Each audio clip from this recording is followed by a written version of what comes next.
Les gens sont pas assez résilients. Ils s'attendent à ce que tout se résolve super facilement. C'est pas grave non plus de se séparer de quelqu'un. Enfin, si on n'est pas dans une bonne relation, il faut partir. Il y a tellement de divorces, tellement de séparations aujourd'hui. Dans cette vidéo aujourd'hui, on va aller voir les gens, leur demander quelles sont les causes de divorce. Si tu n'es pas encore marié, ou bientôt tu vas te marier, cette vidéo te concerne énormément. Je te conseille de regarder la vidéo jusqu'à la fin. Surtout, abonne-toi. Parce que dans cette chaîne, on va travailler tout ce qui est développement personnel, amour, même des fois des finances. Et rejoins cette communauté, comme ça on va grandir ensemble. Profitez les amis. Let's go. Dis-moi, pourquoi il y a autant de divorces et de séparations aujourd'hui?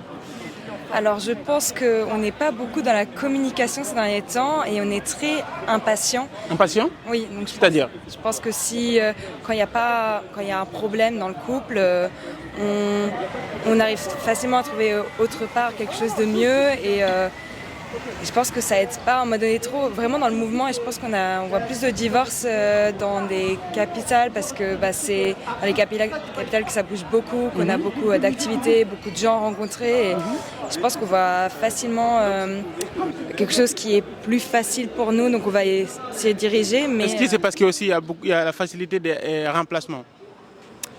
Oui, je pense. Mais je pense que c'est dans cette génération, au moins la génération de mes parents, on n'était pas du tout comme ça. Ils n'étaient pas du tout comme ça plutôt. Eux, ils se bloquaient dans une relation. C'est pas non plus ça qui est le meilleur, mais je pense qu'il faut trouver un juste milieu entre la génération de nos parents où il n'y a eu pas beaucoup de divorces et notre génération où je sais pas combien de couples sur je sais pas combien de divorces, mais ouais, parce qu'on voit aujourd'hui des couples qui ne durent même pas 4 mois ou des fois 1 an. Donc la question s'est posée, est-ce que c'est, comme tu as bien dit, la communication? Mais la communication, est-ce que c'est parce que c'est l'homme qui écoute pas ou c'est la femme qui écoute pas? Ah non, je pense que c'est dans les deux sens. Il n'y a pas l'homme ou bien la femme qui écoute au moins plus. Mais je pense que les deux doivent mieux communiquer. Déjà, toute relation est basée sur la communication. Parfait. Donc, selon toi, quelles sont les limites à vraiment avoir dans une relation? Je pense que chaque limite est propre à chacun. Il n'y a pas forcément de dictionnaire du couple, dictionnaire des relations. Donc je pense que, en fait, à partir du moment où la personne ne peut pas te comprendre dans une relation, je pense qu'il faut se poser des questions. Et à partir du moment où la personne n'est plus ouverte dans le débat et dans la communication, là, il devrait avoir un problème. Là, il faut poser une question. Oui. Selon toi, pourquoi il y a autant de divorces et de séparations aujourd'hui? Moi, je pense que pour moi, le problème principal, c'est les réseaux sociaux. Maintenant, tout est trouvable sur Internet en moins de 30 secondes. Et le problème, c'est qu'à l'époque, les parents, enfin, les générations de nos aînés, ils n'avaient pas cette possibilité d'aller voir ailleurs aussi simplement que ça, ou alors de comparer le partenaire en un clic avec des dizaines de personnes rien qu'en allant sur Internet. Donc tu penses que c'est parce qu'il y a facilité d'accès, c'est ça? Exactement, c'est une grosse facilité d'accès qui permettrait genre à l'un ou l'autre du couple d'aller voir ailleurs ou de comparer son ou sa partenaire comparé aux personnes qui les entourent, quoi, tout simplement. Quelles sont les causes des divorces et des séparations aujourd'hui, selon toi? Les causes? Oui. Je pense que c'est déjà il y a un gros manque de communication dans pas mal de couples, je pense. Et si tu prends pas le temps de discuter, de te poser, de dire ce qui va pas ou ce qui va, il y a des gens à un moment donné, ils se disent j'en peux plus et c'est fini par se séparer. Ouais, je pense que ça peut arriver à ça aussi. Et toi? Je pense que les gens, ils ont moins l'intention de rester ensemble.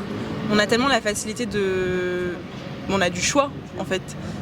Avant, on avait un petit peu moins, je pense. Là, maintenant, on a vraiment beaucoup de choix. On peut aller sur les réseaux sociaux, on peut aller sur Tinder, sur peu importe. Mais il y a vraiment beaucoup de choix. Donc, c'est plus difficile, je pense, pour les gens en général, de se dire, il y a le moindre truc qui me gêne, je me casse. Enfin, c'est plus facile, entre guillemets, de faire ça que de dire, il y a un truc qui me gêne, est-ce qu'on peut en discuter, est-ce qu'on peut voir, est-ce que je peux un peu plus essayer? Et je pense qu'on essaye un petit peu moins maintenant.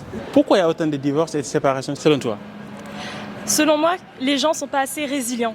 Ils s'attendent à ce que tout se résolve super facilement et du coup ils mettent plus assez d'efforts dans leur relation. On pense que l'amour c'est facile et qu'il faut pas faire d'efforts pour rester ensemble. C'est ça, moi je prolonge ce que vient de dire Mallory et dans le fait aussi que les gens ne vont pas effectivement faire ces efforts, ils vont abandonner vite par rapport aux générations de nos parents ou même de nos grands-parents qui tenter plus sur la durée. Nous, effectivement, on est une génération qui zappe beaucoup et ça se ressent aussi au niveau des relations, malheureusement.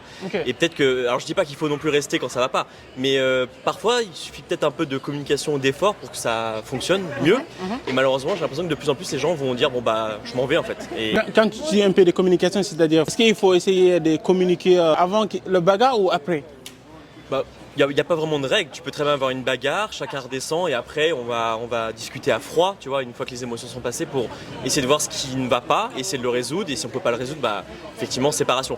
Mais tu peux aussi désamorcer, éviter la bagarre, donc communiquer régulièrement pour te dire là telle chose m'a pas plu, ton comportement, ta parole et du coup on va essayer de désamorcer pour éviter justement une accumulation et une grosse bagarre. Donc il n'y a pas vraiment de règle, mais c'est en tout cas essayer de communiquer régulièrement. Ouais. Alors, en tant qu'une couple, est-ce qu'il y a des limites à poser dans une couple? Oui, je pense qu'il y a des limites. Déjà, quelles sont les limites? alors, quand tu dis limite, tu veux dire quoi? Limite, En général, ça peut être vraiment, c'est quoi les limites en couple qu'on doit vraiment avoir? D'accord, alors moi je pense qu'il faut avoir déjà des limites en fonction de ce qui plaît à l'autre ou plaît pas. Et ça peut être sur tous les aspects, donc que ce soit par exemple ta manière de communiquer. Moi je sais par exemple que nous, on a une manière de communiquer très différente. Okay. Moi je suis très explosive, il faut que je parle, il faut que j'adresse chaque petit détail. Et lui, il est plutôt, ok, là je suis pas bien, je me calme, je te parle pas pendant 10 minutes, ça ira mieux après. Okay. Et donc il faut, déjà, cette limite-là, il faut bien la comprendre pour cerner l'autre et pour être sûr de, par exemple, pas créer une embrouille à partir de rien, simplement parce que moi, à cet instant, il faut absolument que j'en parle, mais lui, il n'en a pas envie. Il faut se comprendre et il faut communiquer. Se comprendre, absolument. Okay. Tout à fait. Okay. Tu penses pareil? Clairement, de toute façon, c'est au fur et à mesure où tu découvres la personne, tu as aussi d'autres limites entre guillemets qui vont aussi s'installer. C'est-à-dire qu'il y a des choses qui vont pas me plaire sur la manière de te comporter, je sais pas, vis-à-vis d'une autre personne, si tu vas être trop tactile ou même par des messages, tu vois. Mais ça peut être aussi des limites sur. À respecter quoi, ça, comme tous les couples. Ça peut être aussi sur des choix de vie. Enfin, tu vois, c'est pas que sur l'aspect non plus regarder quelqu'un d'autre. Tu vois, c'est sur plein d'aspects dans la relation. Les limites pour moi, c'est pas prendre des décisions sans, par exemple, en consulter l'autre sur des choses importantes. Enfin, tu vois, c'est des limites sur plein d'aspects. C'est pas que l'aspect juste regarder ailleurs. Tu vois, c'est sur les choix de vie, c'est sur les décisions à prendre à deux. Tu vois, et on en revient toujours à l'aspect communication. Essayer de, même si parfois c'est pas toujours dans la nature de tout le monde de savoir bien communiquer ou le faire de manière régulière, et essayer de faire des efforts pour.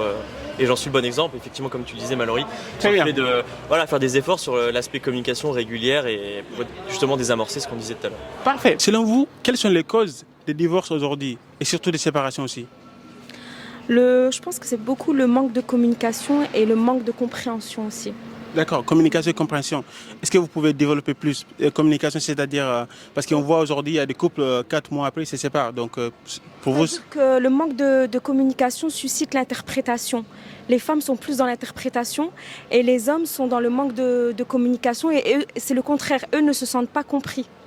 Un homme qui vous ignore, en général, pas tout le temps, mais voilà, il peut avoir des cas, c'est au cas par cas, il y a beaucoup de choses qui entrent en ligne de compte. Mais par exemple, un homme qui ne se sent pas compris va se braquer, va s'isoler, va prendre de la distance, va communiquer ailleurs parfois. Et une dame, elle, c'est différent. Elle va aller dans l'interprétation. Elle va interpréter les choses à sa façon. Est-ce que le financier aussi, ça joue entre ces milieux? Je vous cache pas qu'au jour d'aujourd'hui, il y a quand même une effervescence, c'est devenu quand même un fléau. C'est qu'au jour d'aujourd'hui, c'est même plus le problème d'argent, c'est le problème d'attention. Les femmes manquent d'attention. C'est l'homme qui ne donne pas assez d'attention. Le monsieur ne donne pas, que son conjoint ou son partenaire ne lui donne pas assez d'attention et pour elle, forcément, le donne ailleurs. Alors que justement, il peut penser aux problèmes d'argent du couple, il peut penser à d'autres, je parle pour les couples mariés, pour d'autres couples, il y a peut-être d'autres soucis qui entrent en ligne de compte, mais le plus souvent, une femme va interpréter à sa façon et pour elle, ce sera, il parle avec d'autres femmes, il ne m'aime plus, il n'est plus comme au début. Alors que si ça se trouve, ils se creusent la tête pour des projets ou pour autre chose.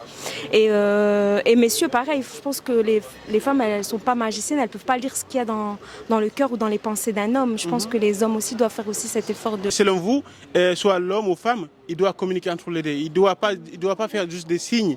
Il ne doit pas juste dire que... parce que, comme vous avez bien précisé, on ne peut pas lire les pensées. Non. Donc il faut juste communiquer, il faut dire qu'est-ce qui va et qu'est-ce qui ne va pas. Voilà, et le 50-50, c'est pas que dans la subsistance. C'est-à-dire le 50-50, parce que je vois qu'en ce moment, il y a aussi un effet de mode sur ça, les hommes qui réclament le 50-50. Non, moi je pense que tout ce qui est facture, tout ce qui est essentiel, l'homme doit quand même prendre cette charge. Après, tout dépend des revenus de chacun, mais doit quand même prendre en charge le plus essentiel. Et après, si la femme complète les moyens de l'homme ou contribue au paiement des factures, il faut qu'elle contribue.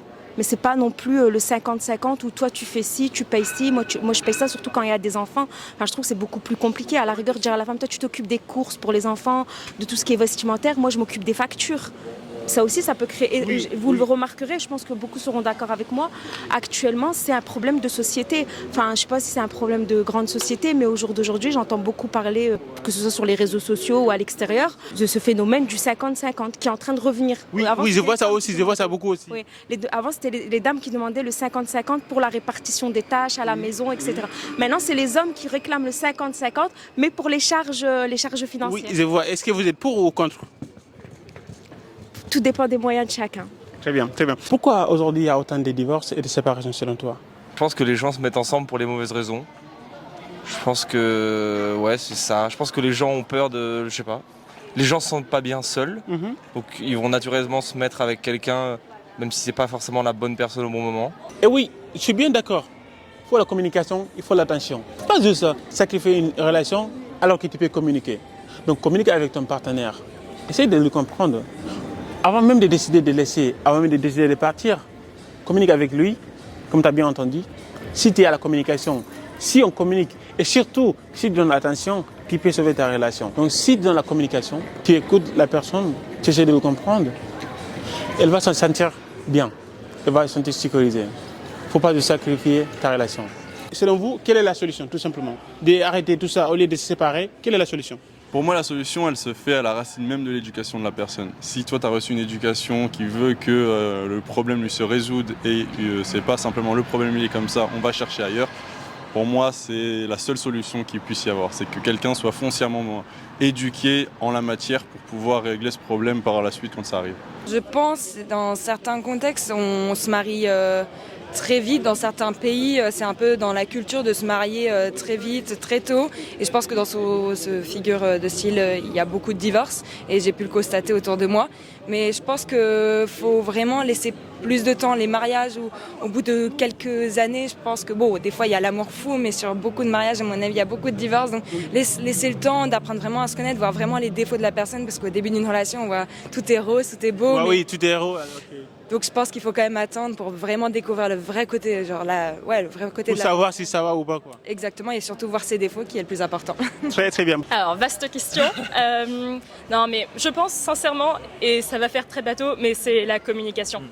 Il faut savoir ce que pense l'autre et ce qu'il envisage et être sûr qu'on est d'accord avec. Dans le sens où en fait il faut se poser ses limites et être sûr que tout le monde soit d'accord sur les limites, comment on aborde un conflit, comment on le résout. Est-ce qu'on préfère chacun prendre le temps pour soi puis après revenir ou est-ce qu'on préfère l'aborder directement même si ça va être sous le coup de l'émotion? Déjà aussi peut-être que certaines personnes apprennent mieux à se connaître soi-même déjà dans un premier temps. Parce que des fois on peut se mettre dans une relation et tout, alors que pour soi-même c'est pas le bon moment. On n'a rien à y faire à la base. Rien à y faire, ouais. Faut d'abord se connaître et soi. déjà te connaître toi, savoir ce que tu veux pas, un peu où tu veux aller, etc.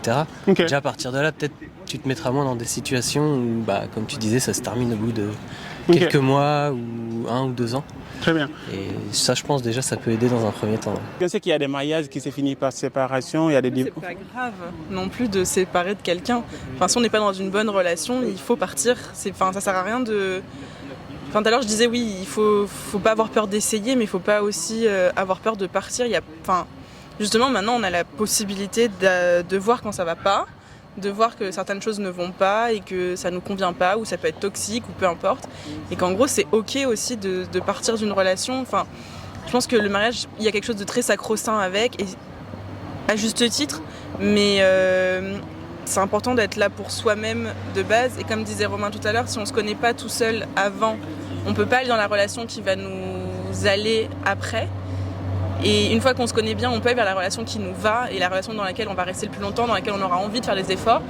Mais si on est dans une relation, malgré tous ces efforts-là, on se connaît pas.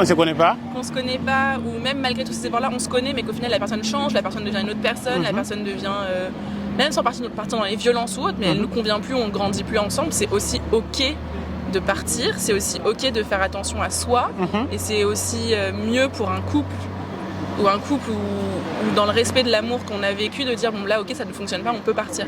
Et ça, faut pas avoir peur non plus de dire Ok. non, le divorce, faut surtout pas divorcer. Bah, parfois, c'est le mieux. Très bien, très bien, très bien. Vous avez bien entendu. Bah, merci en tout cas d'avoir partagé ce message. Comme j'ai bien dit, j'espère que ça va sauver le mariage. Pourquoi sacrifier ta relation juste parce que vous avez eu un conflit? Tu peux comprendre encore. Tu peux parler avec ta partenaire. Essaye de le comprendre. Il ne faut pas juste tout sacrifier. Essaye de comprendre ton partenaire. Essaye de communiquer avec lui. Fais-lui comprendre que vous pouvez encore résoudre tous ces problèmes. Parce que quitter, c'est plus facile. Et tu sais ce qui est plus dur? C'est de se mettre ensemble encore. C'est de rigoler encore.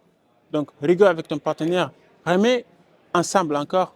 Essaye de trouver la solution. Parce que je sais qu'il y a une solution. Si tu n'es pas encore abonné, abonne-toi.